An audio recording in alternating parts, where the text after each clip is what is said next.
예, 국회 본회의장에서 여야가 팽팽하게 대치하고 있습니다. 더불어민주당이 사법개혁 3법 등 쟁점 법안을 처리하겠다라고 나서자 국민의힘은 독재라고 비판하면서 필리버스터를 예고했는데요. 관련 내용을 포함한 정치권 이슈들 장윤미 더불어민주당 대변인, 이재영 국민의힘 강동을 당협위원장 두 분과 함께 자세히 짚어보겠습니다. 두 분 어서 오십시오. 네, 안녕하세요. 안녕하세요. 예.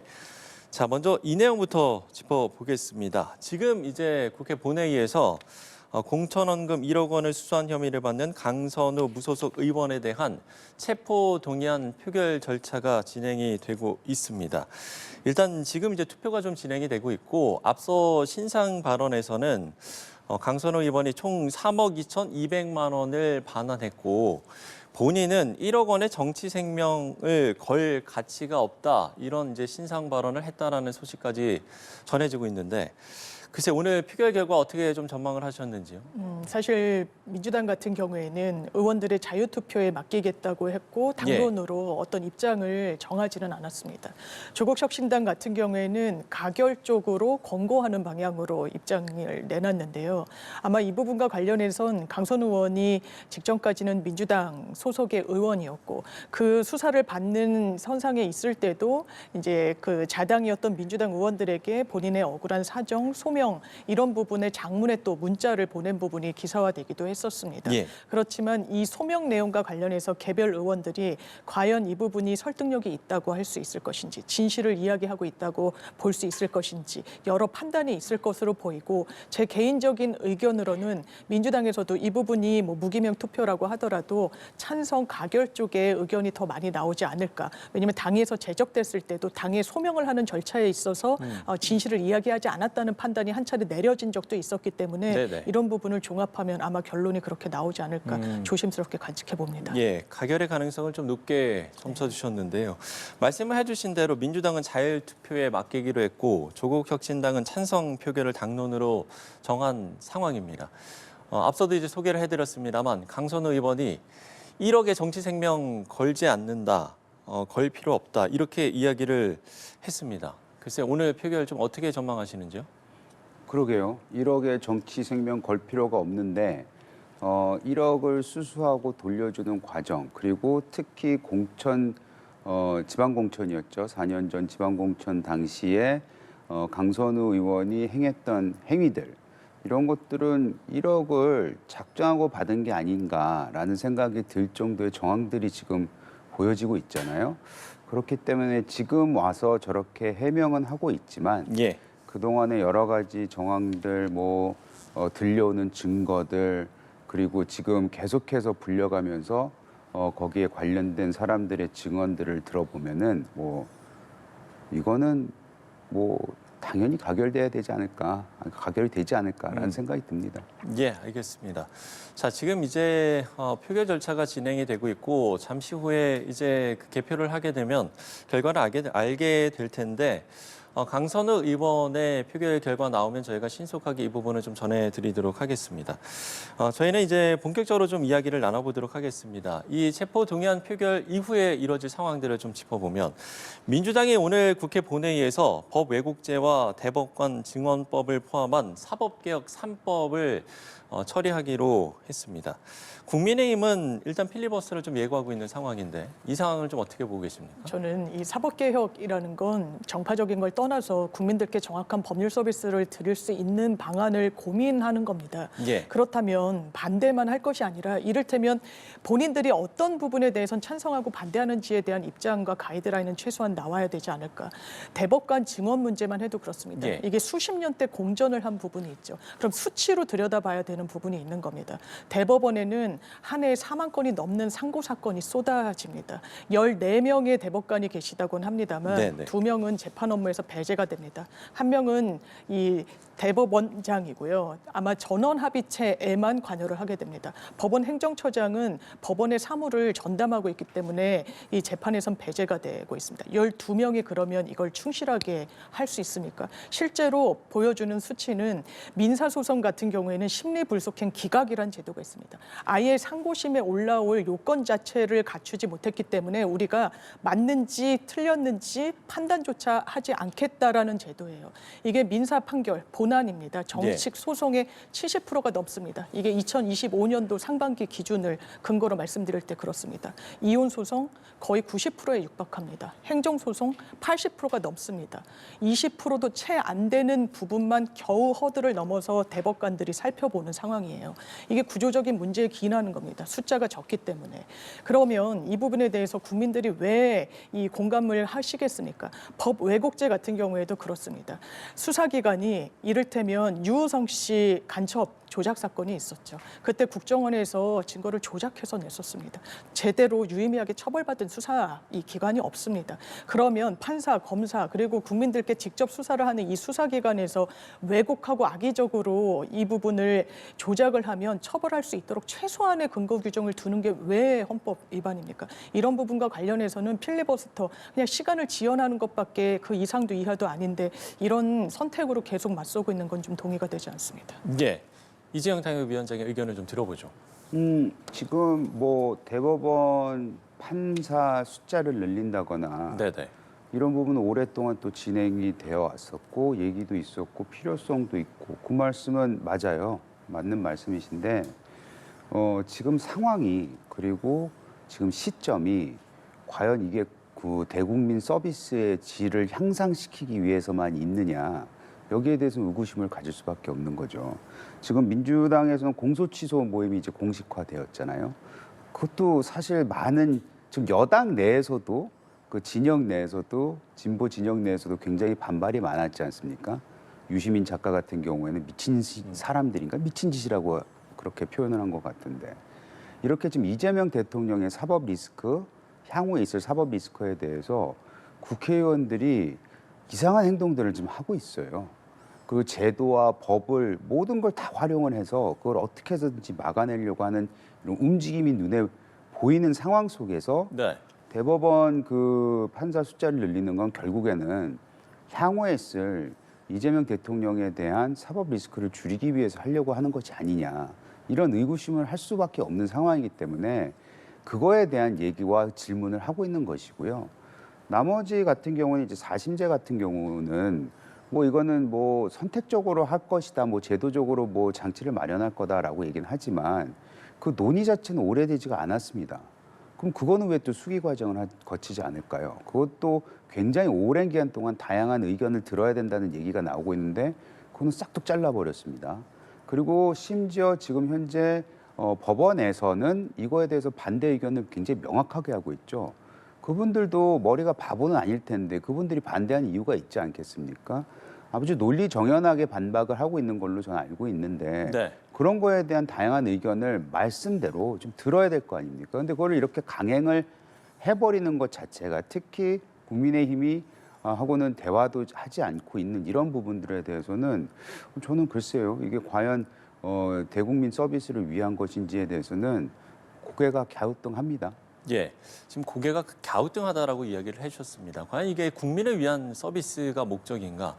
결국에는 이재명 대통령을 구하기 위함이 아닌가? 이렇게 좀 이야기를 해두신 것 같은데요. 반론을 좀 들어볼까요? 예, 이게 두루뭉술하게 논의 과정에서 섞여서는 안 될 부분이 있는 것 같고요. 의원들이 공소 취소와 관련해서 의견을 모은 부분은 검찰 수사에 대한 문제의식의 발로라는 점. 공소 취소는 법률로 이 검찰의 권한을 조율하지 않는 이상 검찰의 전속적인 권한입니다. 예. 지금 거기에서 공소 취소 이야기를 하는 것은 검찰에 대한 촉구 그 이상도 이하도 될 수가 없는 부분이에요. 국정조사나 입법 발동 등을 별도로 취하지 않는 이상. 그러니까 그 부분은 뭐 정치적인 비판이 있다면 그 부분에 대해서는 같이 논의를 하면 되고 사법 세계의 개혁 법안과 관련해서는 대법원이 이를테면 조희대 사법부라고 지칭되고 있는데 국민 신뢰를 얻고 있으니까 대법관 증언에 대해서도 못한다. 그때도 지방 이전에 대해서도 이 한 평수가 몇 평이 돼야 되고 그 비용이 얼마니까 못한다. 어떻게 보면은 다소 납득할 수 없는 이유로 이 부분에 대한 논의조차 시작을 하지도 않았었고 그리고 이 어떤 재판 소환법과 관련해서도 많은 법조인들이 그리고 헌법재판관과 대법관을 같이 지내셨던 분의 이야기를 들으더라도 자신이 과거에는 반대했지만 이거는 국민들을 위해서 다시 한번 들여다보는 절차가 필요하다는 이 결론에 다다랐다고 이야기를 하고 있습니다. 예. 이 부분이 이제 정파적인 정무적인 그런 부분으로만 들어 들어가면 논의는 한 발짝도 앞으로 나아갈 수 없는 거고요. 왜 이런 문제의식이 있었냐면 3심제까지 다 됐는데 우리가 대법원을 못 믿겠으니까 헌법재판소로 한번 다시 가져가 보자. 이런 제도 설계가 아닙니다. 지금 헌법재판소 법을 보면 헌법 소원의 대상이 확정된 판결은 제해하도록 돼 있는데 이게 공권력의 행사 불행사로 인한 국민 기본권의 침해와 관련된 부분을 다투는 게 헌법 소원입니다. 그러면 거기에 왜 재판만 빠져야 되는지. 그러니까 대법원에서 이야기하는 대로 실질적인 사심제로 가는 게 아니라 이 판결의 내용이 국민 기본권의 그 절차나 어떤 결론에 이르는 경위 등등에 있어서 기본권 침해라는 이 헌법적인 가치를 하나로 보는 겁니다. 그래서 헌법재판소에서도 이걸 다 가지고 온다라고 해서 헌법재판소에서 볼 수 있는 게 아니라 아주 극히 일부만 그 허들을 적법 요건을 갖춰야지만 헌법재판소에서 볼 수 있도록 하기 때문에 지금 대법원에서 이야기하듯이 소송 비용의 증가, 소외 남용, 어떤 경제적인 어떤 비용의 증가 이런 부분은 크게 우려할 필요가 없다라고 또 기관에서 이야기를 하고 있는 부분이 있어서 이 부분이 논의가 하루 이틀 된 게 아닙니다. 국민의힘과 함께 논의하자고 말씀드렸던 게 이미 오랜 시간이 지체됐기 때문에 이제는 통과시킬 때가 됐다 말씀드립니다. 그 검찰 그 공소취소 말씀을 드린 이유는 전방위적으로 지금 민주당에서 국회의원들과 정치권에서 그 이재명 대통령을 보호하기 위해서 캠페인을 하고 있다는 부분을 말씀드리는 거예요. 그러니까 국회의원은 국회의원대로 자신들이 어찌 보면 이제 겁박을 하는 거죠. 그리고 이미 벌써 지금 우리가 재판과 관련된 사법부 개혁을 얘기하고 있지만 검찰 개혁은 이미 벌써 해버렸잖아요.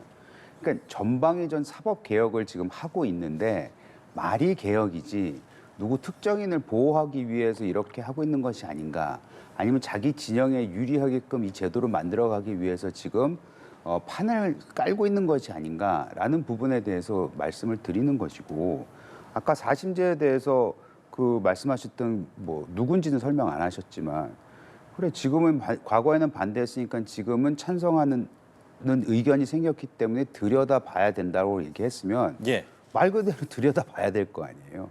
들여다본다는 것은 논의를 해야 된다는 건 아니겠습니까? 근데 지금 민주당 국회의원들은 이걸 그냥 통과시켜버리겠다는 거 아니에요. 그리고 이 논의가 오래 안 된 걸로 알고 있습니다. 물론 오래된 것의 정의가 뭐냐라고 생각해 보면은 빨리 하고 싶은 사람은 하루라도 더 했다는 것 자체가 오래됐다고 얘기할 수 있겠지만, 사회에 큰 파장을 일으킬 수 있는 제도를 굉장히 크게 변화시키는 이런 부분에 대해서는 수기 과정이라는 게 필요하지 않겠습니까? 조희대 대법원장이 만약에 마음에 안 들고 진짜 잘못된 사람이라고 생각하면, 아니 그 사람이 뭐 만년 평생 할 것도 아니잖아요. 근데 그 사람 하나 맡고자고 제도를 이렇게 바꿔버린다? 그거는 그럼 향후에 있을 우리 후대하고 지금 대한민국 이만큼 지탱해왔던 제도를 한 사람 때문에 바꾼다는 게 말이 되나요? 그런 부분도 저는 약간 논리적으로 민주당이 주장하는 것에 있어서는 좀 비약하다 생각합니다. 예, 알겠습니다. 자, 그런가 하면 전남 광주 행정통합특별법이 오늘 국회 법사위를 통과했는데, 일단 충남, 대전, 대구, 경북 여기 부분은 보류가 된 상황입니다.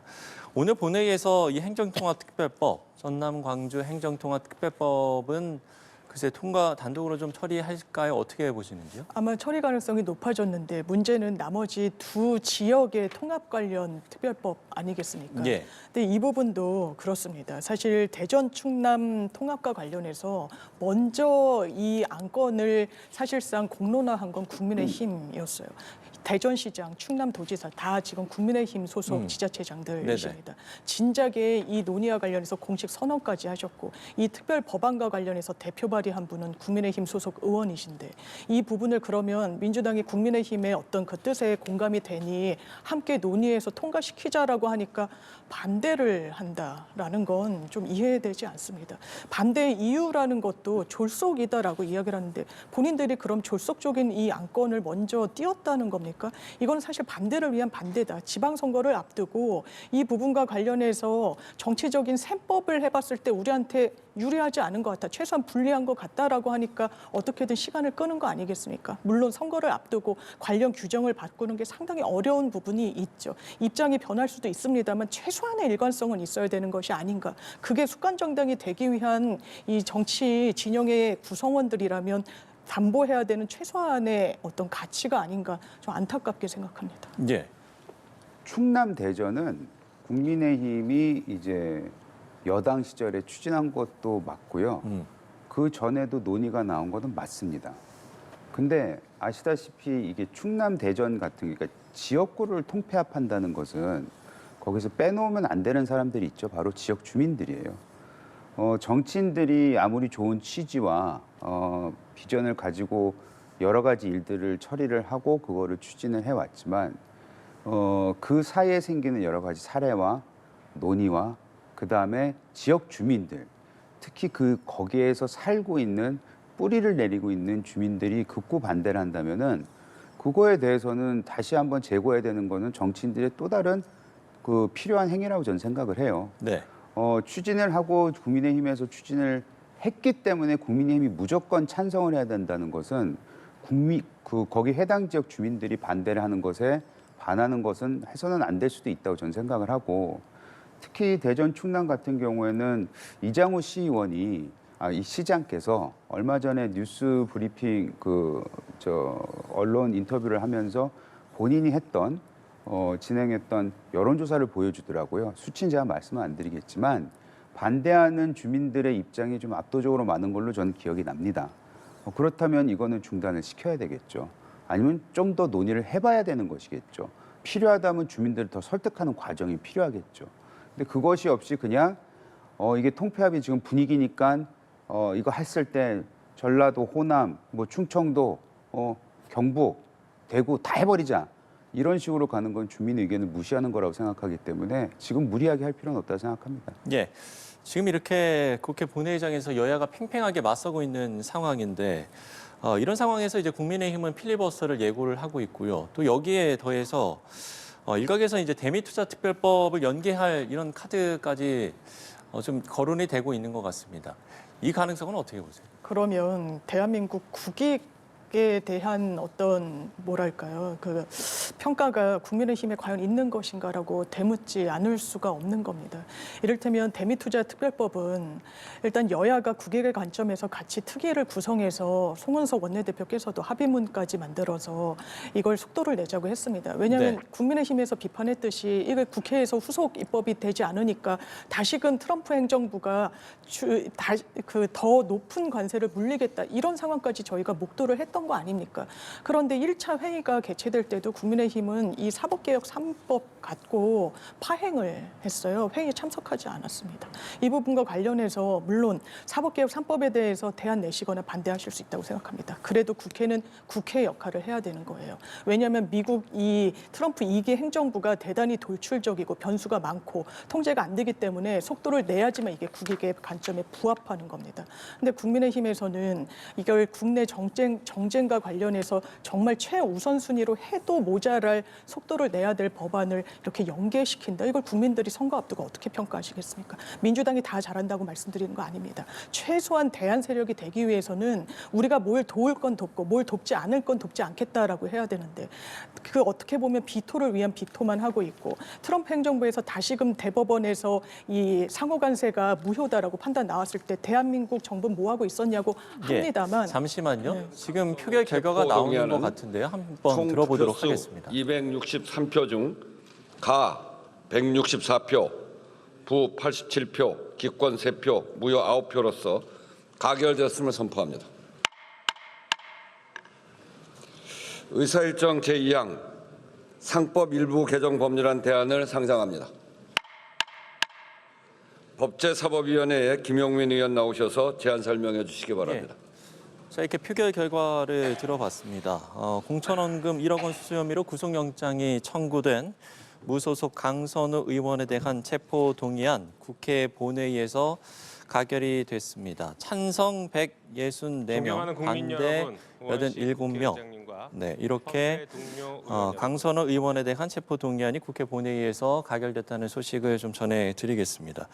자, 저희는 과연 이제 일각에서 이 국민의힘에서 대미투자특별법 이 카드까지 연계를 하는 거 이 부분에 대한 좀 질문을 드려보고 있었는데 마저 좀 네. 듣도록 하죠. 예. 한다면 이 부분도 사실 대통령이 특히 외교 무대에 나섰다가 이 귀국을 하면 야당 대표께도 그걸 공유하는 거 아니겠습니까? 먼저 만나자고 제안하셨던 게 장동혁 대표이신데 그 부분과 관련해서 대통령이 그 제안을 받아서 같이 만나자. 그때 대미투자특별법 등등과 관련해서도 협조 아니면 정부에서 어떤 플랜 B를 갖고 있는지 왜냐하면 연방 대법원의 판결은 예승이 되는 상황이었으니까요. 공유할 수 있는 기회를 스스로 던져버린 게 국민의힘의 지금 당 대표이십니다. 거기에 대해서 정말 비난에 가까운 비판만 한다면 국민들이 그 부분이 합당하다, 정말 정당하다고 평가하실 수 있겠습니까? 예, 자 이렇게 마저 좀 이야기를 들었고요. 제가 다시 한번 좀 앞서 그 표결과 관련해서 좀 내용을 좀 정리를 해드리도록 하죠.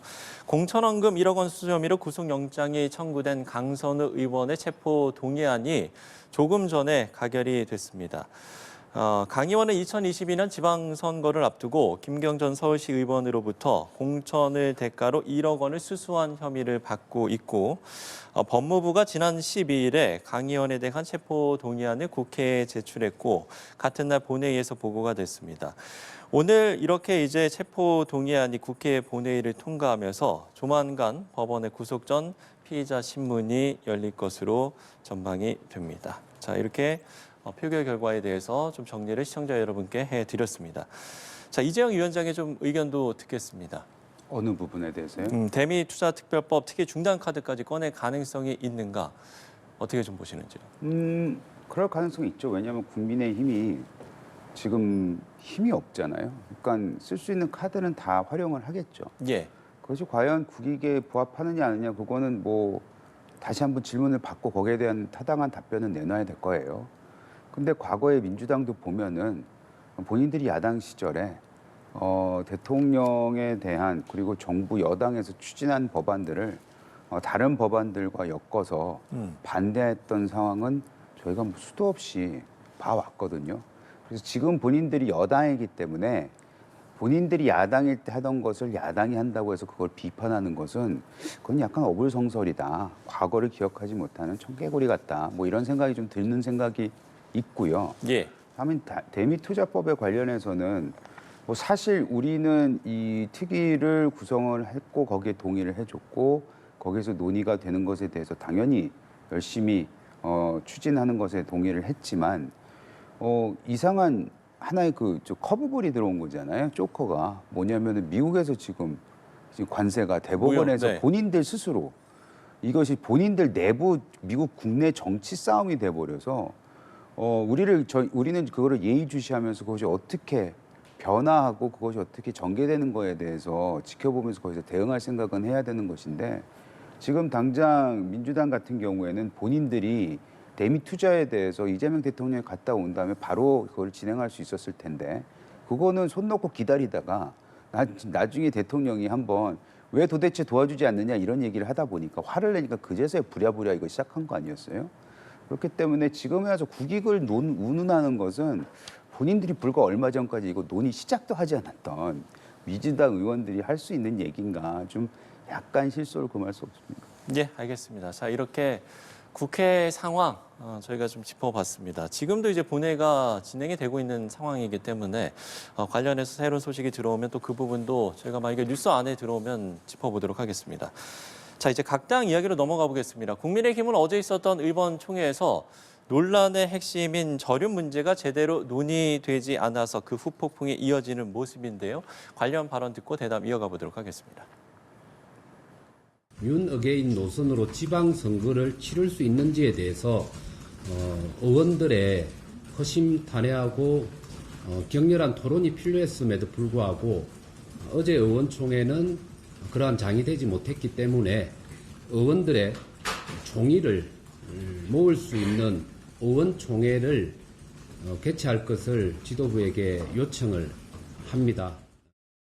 당대표는 다양한 분들을 보면서 또 다양한 목소리를 담아가면서 앞으로 나아가야 되는 자리이기 때문에 제가 어떤 선택을 할 때 그와 다른 생각을 가진 분들도 있고 또 그에 대한 비판은 가능하다고 생각합니다. 그게 현장의 목소리가 어떻게 또 누구로부터 들은 건지는 잘 모르겠지만 당대표는 어느 한 지지층만 볼 수는 없다고 생각합니다. 예. 이성권 의원이 의원총회를 개최할 것을 지도부에 요청합니다. 이런 이제 발언도 있었는데 과연 이 당 노선 문제를 논의하기 위한 의총 또 비밀 투표 개최될 가능성 있습니까? 위원장님? 네. 죄송합니다. 예. 한번 그 지금 물어봐주세요. 저희가 이제 그 발언 쭉 들어봤는데 네. 과연 이 당 노선 변화를 위한 의원총회라든지 비밀 투표까지 개최될 가능성에 대한 질문을 드려봤습니다. 이제 어제 의총에서 이 논의가 분출될 거라고 얘기했는데 방금 말씀하셨던 지금 언론에서 얘기하는 입틀막, 이른바 네. 예, 입막음, 입틀막 뭐 이런 구조 때문에 못했다는 거 아니에요. 그것의 후폭풍이 지금 일어나는 것 같아요. 그러니까 그 어제 얘기를 하고 그걸 해소를 했어야 됐는데 어제 의원들이 구조적으로 아예 말을 못하게끔 회의를 이끌어갔잖아요. 예.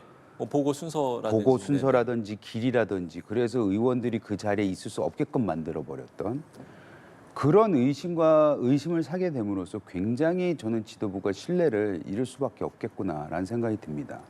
그렇기 때문에 어제 이후부터 오늘까지 나오는 여러 가지 이 논의에 대한 요구가 구체적으로 변하고 있고 좀 더 다양한 사람들이 참여를 하고 있고 과거에 한몫했던 사람들도 목소리 내기 시작을 했고 아직은 미비합니다. 아직은 뭐 이게 완전히 불거지지 않았지만 조금씩 지난 한두 달 정도 보았던 국민의힘 현역 의원들의 모습과는 사뭇 다른 모습이 좀 감지가 되고 있습니다. 그리고 지속적이고요. 네. 그래서 이런 부분은 변화가 생길 수 있는 여지가 생긴 건 아닌가 그런 생각이 들고 결국에 이분들이 지금 오늘 같은 경우 박정훈 의원 같은 경우에는 장 대표의 사퇴보다 더 좋은 선거운동은 없다 이렇게까지 얘기를 했잖아요. 네. 사퇴에 대한 얘기가 현역 의원들은 말을 아꼈는데 계속 나오고 있고 또 선거가 가까워질수록 더더욱 이런 요구가 많아질 텐데 장동혁 대표의 노선을 좀 바꿔라라는 요구는 조금 더 강해지지 않을까라는 생각이 들고 아까 예. 저기 장 대표가 얘기하신 것 중에서 당 대표는 어느 한 지지층만 볼 수 없다라고 얘기했잖아요. 근데 지금 사람들이 갖고 있는 생각은 어느 한 지지층만 보고 계신 것 같아서 지금 우려를 표하는 거 아니겠습니까? 그래서 장 대표가 앞으로 본인을 위해서라도 당을 위해서라도 그리고 서울시뿐만 아니라 전국 지방선거를 위해서라도 이거를 잘 치를 수 있게끔 노선 변경을 하셔야 된다라는 생각 가지고 있습니다. 예. 국민의힘 상황 어떻게 보고 계십니까? 그러니까 뭐 비밀 투표가 제안이 나오기도 했는데 네네. 투표만 비밀이지 그 결론은 비밀이 아니지 않겠습니까? 그러면 오늘로 지방선거 99일밖에 남지 않았습니다. 그러면 장동혁 대표 체제 그리고 장동혁 대표가 지금 지향하고 있는 어떤 방향성에 대단히 많은 국민의힘 소속 의원들이 문제의식을 갖고 있는데 그럼 지금까지는 왜 제동이 안 걸렸습니까? 왜 릴레이 사과하다가 이 내란과 관련해서 이런 부분도 몇몇 의원들이 국민 앞에 사과드렸지만 중단됐습니다. 어떻게 보면 이 상황을 좀 눈치 보고 숨죽이면서 좀 기다렸던 부분이 있겠죠. 그러면서 지금 도저히 전국 단위 선거를 치르기에는 굉장히 어려운 구조가 됐으니까 쇄신하자. 그러면 지금 포스트 장동혁에 대한 대안은 있습니까? 국민의힘에서 장동혁 대표 체제가 지금 당장 물러난다라고 하면 누가 선거 진두지휘는 할 수 있겠습니까? 이런 부분과 관련해서 너무 지체됐다. 그냥 전공법을 선택했어야 됩니다. 계엄 당일에 사과를 못했으면 최소한 체포가 됐을 때 그때도 하지 못했으면 탄핵이 됐을 때 그때도 하지 못하고 심지어 1심에서 내란이라고 법원이 결론까지 냈는데 아직 1심이라고 이야기를 합니다. 이걸 어느 국민이 용인할 수 있겠습니까? 여기에 대해서 단 한 발자국도 나아가지 못하고 유의미한 사과를 국민들께 하지도 못하고 그 구성원들도 내부적으로는 비판하지만 본인이 나서서 국민들께 사과하고 있지 않으면서 쇄신을 이야기한다? 이거 울림이 없다라고 생각합니다. 예. 그러면 여기서 이제 궁금한 건 이제 장동혁 대표가 뭐 이야기를 했습니다만 진다고만 이야기하는 게 무슨 도움이 되겠느냐 이렇게 좀 이야기도 했고 앞서 이제 이야기를 해주셨습니다만 지도부는 그러니까 당 대표는 어느 한 지지층만 바라봐서는 안 된다 이렇게 이야기를 하기도 했고 그럼 장 대표의 선거 전략은 어떤 걸까요? 그걸 모르겠으니까 진다고만 얘기하는 거예요. 네. 그걸 알면은 진다고만 얘기를 안 하겠죠. 지금 모든 상황을 봤을 때 질 것 같으니까 이거 큰일 났다라고 얘기하는 거 아니겠습니까? 누가 지고 싶어서 진다고 얘기하는 게 아니잖아요. 지지 말자고 하는 얘기 아니겠어요? 그리고 지지 않기 위해서는 우리가 무엇을 해야 된다라는 거를 요구를 하고 있고 꽤 구체적입니다. 그리고 어찌 보면 시작은 매우 간단합니다. 윤석열 전 대통령과 절연해라. 그거거든요. 그리고 특히 지금 1심 판결이 나왔잖아요. 혹자는 뭐 지기현 판사가 뭐 판결을 잘못했다거나 아니면 본인들의 그 다음날 나왔던 입장에는 지기현 판사가 하기 싫었는데 어쩔 수 없이 했다라고 이렇게 뭐 판결문에 흔적을 남겼다라고 얘기했는데 그 논리만 봤더라도 만약 그 논리가 맞다면은 지기현 판사에 대해서는 전혀 모르겠지만 심지어 지기현 판사마저도 이거는 내란이라고 봤는데 여기에 대해서 뭐가 내란이 아니고 여기에 대해서 무슨 윤석열 대통령이 잘못이 없다는 취지의 얘기를 할 수가 있겠습니까? 그래서 그거부터 하면은 진짜 병목 현상이 싹 풀리는 것처럼 다른 것들도 올 텐데 우리가 앞서 민주당에 대해서 여러 가지 얘기를 했지만 예. 정말 민주당 문제 많거든요. 큰일 났다고 저는 생각해요. 근데 지금 국민의힘이 받아들이지 못하는 상황이기 때문에 민주당이 더 대놓고 막가파식 정치를 하고 있다고 생각을 하는데 그거를 우리가 막기 위해서라도 본인의 생각을 접고 진짜 국민을 위한 그런 당대표로서의 입장을 선회하라고 지금 요구하고 있는 겁니다. 예. 자, 이런 가운데 보수 유튜버 전환기 씨가 추진하던 3.1절 기념 자유음악회가 출연자들의 불참 통보, 또 킨텍스 측의 대관 취소로 사실상 무산이 됐습니다. 또 전 씨가 지금 이제 이준석 대표와 이 부정선거와 관련해서 무제한 토론도 열리게 되는데 이런 전 씨의 행보는 어떻게 평가하시는지? 일단 자유민주주의에서는 많은 이념과 생각이 통용돼야 되고 수용돼야 하지만 극단의 생각은 그게 극좌든 극우든 잘라내야 됩니다. 설 네. 공간 자체를 마련해주지 않는 것이 민주주의의 건강성을 회복하는 길입니다. 거기에 극우의 가장 한가운데에 지금 서 있는 게 전한길 씨입니다. 국민의힘의 많은 분들이 우려하죠. 전한길 씨가 국민의힘의 정치적 지분을 갖고 있다라고 판단되기 때문입니다. 한 만평에서도 전한길 씨가 미국에서 귀국했을 때 채권자가 돌아왔다라는 제목을 붙이기도 했었습니다. 왜냐하면 장동혁 대표 체제를 태동시키는 데 역할이 없었다고 할 수 없거든요. 사실상의 검증단 중에 한 명이었거든요. 이런 부분과 관련해서 전한길 씨라는 매우 어떻게 보면 왜곡된 생각과 부정선거에 휩싸여 있는 사람에게 정치적인 근거와 빌미를 마련해 준 진영이 어디입니까? 장동혁 대표입니다. 장동혁 대표가 속해 있는 국민의힘이라고 얘기 부인할 수 없을 겁니다. 여기에 대해서 본인은 정치적 탄압을 받고 있다라고 하는데 그 무대에 왜 많은 연예인들과 가수들이 설 수 없겠습니까? 이건 사회적으로 통용되는 생각을 담지하는 그 사람이 아니기 때문이에요. 이 부분과 관련해서 국민의힘 정확히 우리와 무관하다, 상관없다 얘기할 수 있습니까? 얘기할 수 없는 게 지금 국민의힘의 현실인 것 같습니다. 예. 전 씨의 행보 어떻게 보시는지요? 이거야 뭐 그 출연하기로 했던 사람들이 본인들 사기당했다고 고소한다고 얘기하는 걸로 그냥 다 드러난 거 아닌가요? 만천하에. 네. 아니 극우던 극좌던 본인의 정치적 색깔이 있던 없던 그걸 토대로 사람들 모으던 말던 그건 좋습니다. 그건 본인의 자유니까요. 근데 그걸 왜 속이면서까지 사람들을 불러 모읍니까? 이러니까 요구도 먹는 거 아니겠어요? 이러니까 사기꾼 아니겠냐는 얘기를 듣는 거 아니겠습니까? 그러니까 국민들이 대부분은 여기에 대해서 반감을 가지고 이런 사람과 함께 하는 것처럼 보이는 국민의힘의 지도부에 대해서 비판을 하는 거 아니겠습니까? 전한길 씨 같은 분은 글쎄 어떻게 해야지 사라질지는 모르겠으나 최소한 다가오는 27일 네. 이준석 대표하고 토론을 한다고 하는데 무제한 토론을 한다고 하는데 이준석 대표가 뭐 저희 당 소속은 아니지만 제발 이번에 좀 신나게 깨줬으면 좋겠네요. 예, 알겠습니다. 자, 이렇게 유튜버 전환기 씨의 행보까지 저희가 좀 짚어봤습니다. 자, 그런가 하면 부동산 이슈를 주도하고 있는 이재명 대통령이 오늘도 관련 메시지를 내놓았습니다.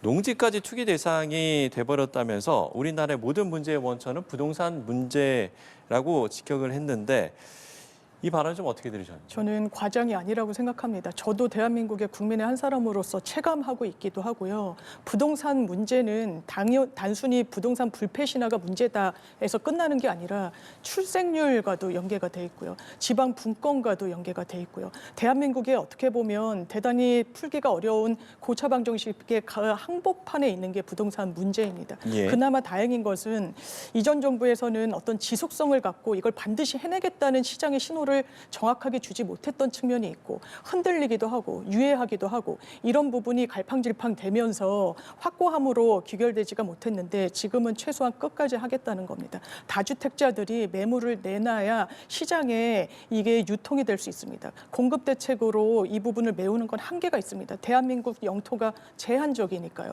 그렇다면 제도 설계를 어떻게 할 것인지, 그러면 세제 개편과 관련해서도 어떤 문제의식으로 이런 부분에 접근해야 되는지 이미 정부에서는 보관을 내놨습니다. 다주택자가 기계적으로 대출을 연장하는 부분에 대해서도 다시금 점검이 되고 있는 부분 아니겠습니까? 이런 부분과 관련해서 계속해서 메시지가 정확하고 구체적으로 나와야 되고 그 효과가 처음엔 매물이 나온다. 이 매물이 나온 이후에 실제로 오늘 조간을 보더라도 강남권에서 9억 정도가 하락한 그런 집값으로 아파트가 판매됐다라는 보도도 있습니다. 이런 흐름이 지속되도록 대통령이 전면에 나선 것이라고 평가하고 싶습니다. 예, 대통령의 메시지 어떻게 평가하십니까? 그 강남에서는 실질적으로 매물이 좀 나왔고 가격이 떨어진 게 있는 것 같아요. 뭐 뉴스를 보면 나오지 않아요? 근데 이제 이재명 대통령의 그 의지와 목표는 결국에는 집 없는 분들이 집을 사게끔 만들어줄 수 있는 상황을 만들어주는 거잖아요. 그러면 사실 그분들이 지금 집 없는 분들 대부분이 살 수 있는 집은 서울 같은 경우는 15억 미만일 텐데 지금 뉴스에서 나오는 거는 130억짜리가 뭐 100억 미만으로 떨어졌다. 47억짜리가 뭐 43억 됐다. 28억짜리가 24억 됐다. 뭐 이 얘기하고 있거든요. 130억짜리가 50억이 된다 해도 그거 살 수 있겠습니까? 47억짜리가 40억이 된다 해도 그거 사기가 쉽겠습니까? 살 수 있는 물건들이 값이 떨어져야 될 거 아니에요. 15억짜리가 10억이 돼야지 살 수 있겠죠.